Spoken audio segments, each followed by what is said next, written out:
Oh, mga idol, nana nga to ang dalan nga tulay oh.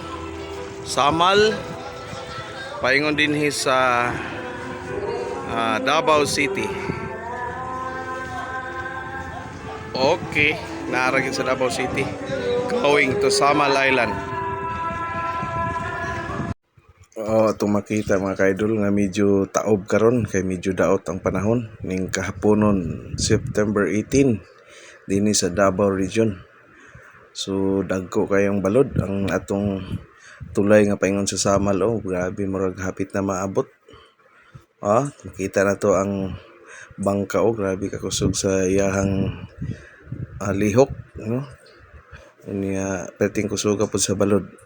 Ug atong makita pud ang dako kayong barko nga daw murag wala lang siya galihok kay tungod sa iyang kadako. Unlike aning gagmay nga mga bangka hastang sayaw-sayaw kay tungod sa mapadpad siya sa mga dagko nga balod. Okay, kay ning Samal karon mga ka-idol kay nanatay dalan.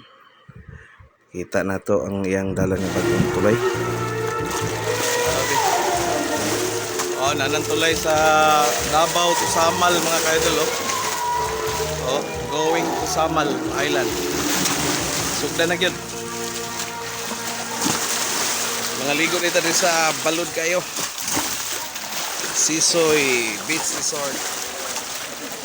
Happy birthday to you.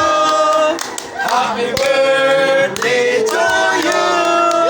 Happy birthday, happy birthday, happy birthday to you.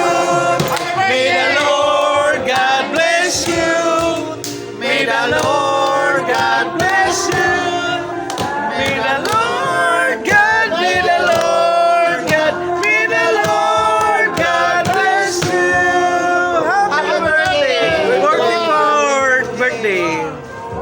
Happy birthday! Okay, Koy.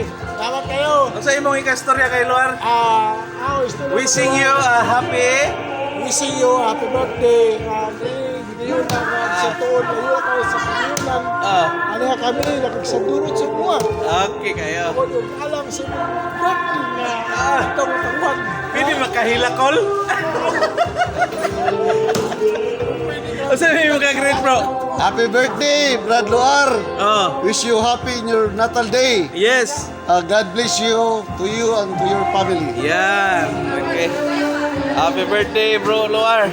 Sa gahapon ako rin, anihidyo ko ba? Mga bro, diha, wa mo kanhi bro. Wa mo kanhi rin, pero sige lang. Nakasabot si bro Luar.